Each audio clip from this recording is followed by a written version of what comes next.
To our channel, guys. In today's session,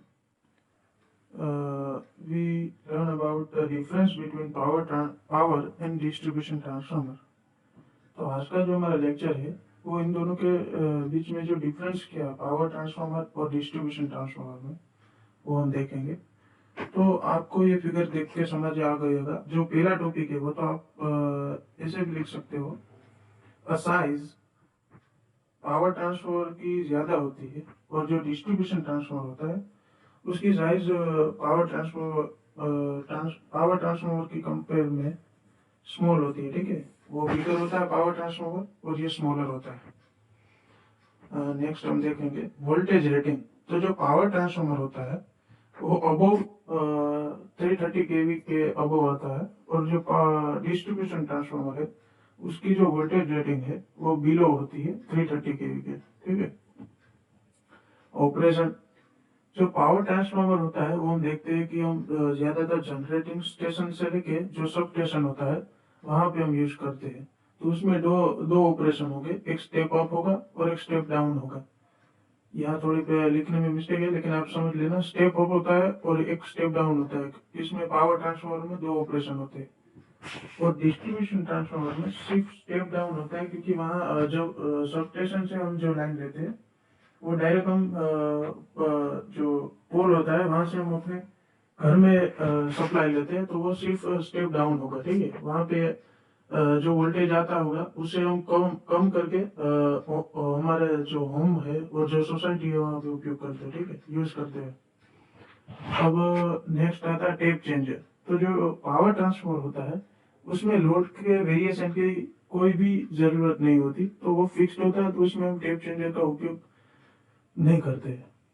लेकिन अगर वही हम देखने जाए डिस्ट्रीब्यूशन ट्रांसफार्मर में तो हम वहाँ पे जो कहते हैं कि टेप चेंजर का यूज करते हैं, क्योंकि वहाँ पे लोड फ्लक्चुएशन की हमें जरूरत होगी। कभी हमें लोड ज्यादा चाहिए होगा और कभी लोड कम होगा, तो उस हिसाब से हमें टेप चेंजर का यूज करते हैं डिस्ट्रीब्यूशन ट्रांसफार्मर में। पावर ट्रांसफार्मर में टेप चेंजर का कोई उपयोग नहीं होता। कॉस्ट। अब ट्रांसफार्मर आप देख सकते हो कि बिगर साइज है, तो इसका जो रॉ मटेरियल होगा बनाने के लिए वो भी ज्यादा होगा, इसका इंस्टॉलेशन कॉस्ट भी ज्यादा होगा। जो कूलिंग लिक्विड है और ये कूलिंग ऑयल है वो भी ज्यादा लगेगा, तो उसकी कॉस्ट हाई रहती है। ये स्मॉलर है, साइज में भी स्मॉलर है, तो रॉ मटेरियल भी कम लगेगा। जो ट्रांसफार्मर शायद हम ऑयल उपयोग कर रहे हो तो जो ऑयल की रिक्वायरमेंट होगी वो भी कम रहेगी, तो उसकी कॉस्ट कम रहती है डिस्ट्रीब्यूशन ट्रांसफार्मर की as compare to power transformer. ठीक है, तो डिस्ट्रीब्यूशन ट्रांसफार्मर हमारा चीप रहता है और जो पावर ट्रांसफार्मर होता है उसकी कॉस्ट हाई रहती है। अब लोड फ्लक्चुएशन वेरी लेस, और जो पावर डिस्ट्रीब्यूशन ट्रांसफार्मर में है उसमें ज्यादा लोड फ्लक्चुएशन होता है, क्योंकि वो डायरेक्टली लोड से कनेक्ट होता है।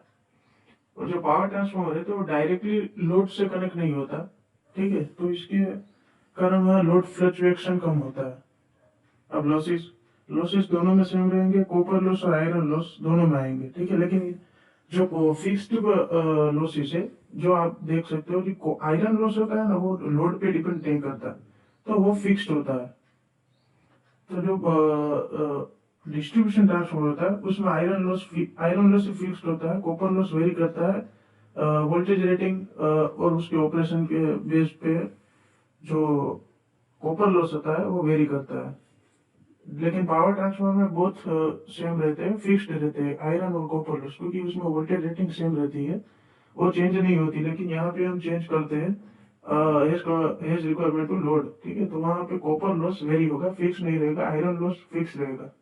अगर लोड आपका कांस्टेंट है तो आयरन लॉस हमेशा फिक्स रहेगा। ठीक है, क्योंकि आयरन लॉस लोड पे डिपेंड नहीं करता, वो अनडिपेंडेंट है लोड से। ठीक है, आयरन लॉस। अब इफिशियंसी। तो पावर ट्रांसफार्मर होता है वो 100% अपने जो रेटिंग होती है उसी पे वो ऑपरेट होता है, तो उसकी इफिशियंसी हाई होती है। ठीक है, वो 100% अपने जो रिक्वायरमेंट होती है उस हिसाब से हम 100% फुल लोड पे ही ऑपरेट करते हैं। उसकी इफिशियंसी हाई होगी अगर वो फुल लोड पे ऑपरेट हो रहा है। ठीक है, और जो डिस्ट्रीब्यूशन ट्रांसफार्मर होता है उसकी इफिशियंसी हाई रहेगी जब वो अपनी लोड फुल लोड से थोड़े कम लोड पे ऑपरेट होगा। ठीक है, वो लोड बिलो लोड के और लोड के नियर ऑपरेट होगा तो उसकी इफिशियंसी हाई रहेगी डिस्ट्रीब्यूशन ट्रांसफार्मर की। पावर ट्रांसफार्मर की इफिशियंसी तभी हाई रहेगी जब वो अपने फुल लोड पे ऑपरेट होगा, ठीक है। अब कनेक्शन, तो कनेक्शन हम सिंपली कह सकते हैं कि जो पावर ट्रांसफार्मर होता है वो जनरली सबस्टेशन से लेके हम उपयोग करते हैं, तो उसमें डेल्टा स्टार और स्टार डेल्टा दोनों कनेक्शन पॉसिबल है। क्योंकि अगर हम जनरेटिंग स्टेशन से हम कनेक्ट कर रहे हैं पावर ट्रांसफार्मर को, तो वहां से स्टार आएगा और यहाँ से डेल्टा में जाएगा नेक्स्ट सब स्टेशन की तरफ, ठीक है। तो वहां पे हमें डेल्टा और स्टार और डेल्टा दोनों लगाने पड़ेंगे। पावर ट्रांसफार्मर में दोनों हम यूज कर सकते हैं, लेकिन डिस्ट्रीब्यूशन ट्रांसफार्मर में हम सिर्फ और सिर्फ डेल्टा और स्टार ही यूज करते हैं, क्योंकि वहां से हम डिस्ट्रीब्यूशन करते हैं सप्लाई का, ठीक है। तो हमें न्यूट्रल चाहिए होगा, तो हम वहां पे स्टार जो कनेक्ट करते हैं लोड की तरफ और डेल्टा कनेक्ट करती है सप्लाई की तरफ से, ठीक है।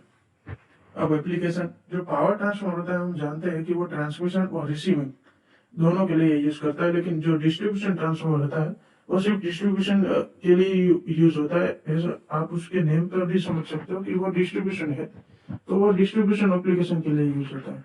अब कूलिंग, जो पावर ट्रांसफार्मर होता है वो यहाँ पे एक मिनट थोड़ा गलत लिखा गया है। जो पावर ट्रांसफार्मर होता है ना वो फोर्स ऑयल कूलेड होता है, और जो डिस्ट्रीब्यूशन ट्रांसफार्मर होता है वो सेल्फ ऑयल कूलेड होता है, ठीक है। क्योंकि उसमें जो लोड होता है वो जो केवी रेटिंग होती है, वोल्टेज रेटिंग है, वो लो होती है किसकी, डिस्ट्रीब्यूशन ट्रांसफार्मर की। तो उसमें हमें सेल्फ ऑयल कूलेड होता है, लेकिन पावर ट्रांसफार्मर में हमें फोर्स ऑयल कूलेड रहता है, ठीक है। तो वो हमें समझना होगा। एक मिनट में यहाँ सुधार एकदम लिख देता हूँ। इसमें यहाँ फोर्स आएगा, फोर्स ये ऑयल कूलेड, और यहाँ पे जो होएगा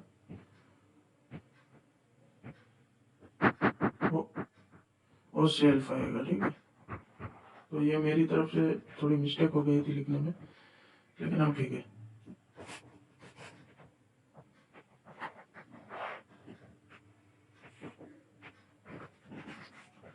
तो जो पावर ट्रांसफार्मर होता है वो फोर्स ऑयल कूलेड होता है, लेकिन जो डिस्ट्रीब्यूशन ट्रांसफार्मर होता है वो सेल्फ ऑयल कूलेड होता है। अभी आगे के जो जो तीन टॉपिक है, ये वाले जी तीन पॉइंट है, ये वाले जो तीन पॉइंट है, ये आपको डिजाइन पॉइंट ऑफ व्यू से बहुत ही इम्पोर्टेंट है, अगर आपको ये समझ में आ जाए, ठीक है। इस पे हम आगे भी वीडियो बनाएंगे, लेकिन यहाँ पे आपको समझ आ जाए तो आप आराम से लिख सकते हो। अगर ये नहीं आता तो कोई बात नहीं, आप लिखने की कोई गलत लिख के मत आना, आप याद रख लो। वोल्टेज रेगुलेशन, तो बेसिकली वोल्टेज रेगुलेशन क्या होगा, तो पहले आपको ये समझना होगा।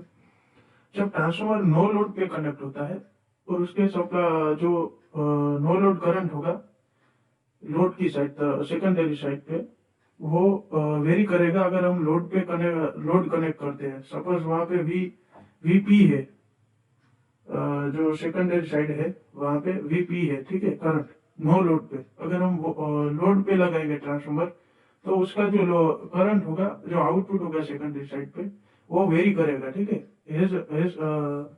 अगर जो लोड ज्यादा होगा तो वो भी अपने हिसाब से वोल्टेज में चेंज आएगा, ठीक है, सेकेंडरी साइड पे। अगर वोल्टेज इनपुट कांस्टेंट है तो सेकेंडरी साइड पे लोड लगाने पे उसका जो सेकेंडरी वोल्टेज है वो चेंज होगा। ये थोड़ा कॉम्प्लेक्स है, अगर मैं आपको इसके ऊपर अलग से वीडियो बनाऊंगा, क्योंकि ये बहुत ही इंपॉर्टेंट होता है। जो वोल्टेज रेगुलेशन होता है ये बहुत ही इंपॉर्टेंट होता है डिजाइन करने के लिए ट्रांसफार्मर, ठीक है। तो ये बेसिक आप यहाँ पे समझ लो, उसके बाद हम इस पे वीडियो बनाएंगे तब आपको ज्यादा क्लियर हो जाएगा। तो जो वोल्टेज रेगुलेशन होता है, ठीक है, वो जो पावर ट्रांसफर होता है उसमें 4 to 9% होता है, और जो इसमें 6 to 10% होता है। जो फ्लक्स डेंसिटी होती है जो पावर ट्रांसफार्मर में 1.5 टेस्ला होती है, और इसमें 1.71 होता है, ठीक है। फ्लक्स डेंसिटी मतलब फ्लक्स पर एरिया, ठीक है, फ्लक्स और एरिया, जो फ्लक्स पर एरिया, तो ये फ्लक्स डेंसिटी होती है, ठीक है, मैक्सिमम फ्लक्स पर एरिया। और इसे हम सिंबल कहते हैं, इसका सिंबॉलिक फ्लक्स डेंसिटी हम V की तरफ से दर्शाती है, ठीक है, फ्लक्स डेंसिटी को। अब आगे देखते हैं जो करंट डेंसिटी है। करंट डेंसिटी यानी करंट पर एरिया। जो करंट डेंसिटी को हम डेल की तरफ से लिखते हैं, del is equal to current into upon area. अब ये करंट प्राइमरी भी हो सकता है और सेकेंडरी, तो ये भी प्राइमरी एरिया और सेकेंडरी का एरिया, ठीक है। तो इस हिसाब से होता है करंट डेंसिटी। जो वैल्यू होती है करंट डेंसिटी की वो 2.6 एम्पियर पर मिलीमीटर स्क्वायर, और जो पावर ट्रांसफर होता है उसके लिए, ठीक है, और डिस्ट्रीब्यूशन ट्रांसफॉर्मर के लिए 3.3 एम्पियर पर मिलीमीटर स्क्वायर। तो ये कुछ था बेसिक डिफरेंस जो पावर ट्रांसफॉर्मर और डिस्ट्रीब्यूशन ट्रांसफॉर्मर में हम कह सकते हैं। होप आपको समझ में आ गया होगा। अब नेक्स्ट हमारा जो वीडियो होगा वो कोर डिजाइन के लिए होगा, और कोर डिजाइन उसके बाद ट्रांसफॉर्मर ऑयल की जो कैरेक्टरिस्टिक होती है उस पे बेस्ड भी हम वीडियो बनाएंगे, और जो कोर है वो हम कैसे सिलेक्ट करेंगे, उसका एरिया लेंथ कितनी रखेंगे, विड्थ कितनी रखेंगे, उस सब पे भी हम वीडियो बनाएंगे। तो अगर आपको इस वीडियो से कुछ भी नॉलेज मिला हो तो प्लीज हमारे चैनल को सब्सक्राइब कीजिएगा, लाइक कीजिएगा, शेयर कीजिएगा और कमेंट कीजिएगा। अगर आपके पास भी कोई ऐसा टॉपिक होता है जो आपको समझ आ नहीं रहा तो प्लीज हमें कमेंट करके बताएंगे, हम उस पर भी वीडियो बनाने की कोशिश करेंगे। Thank you so much.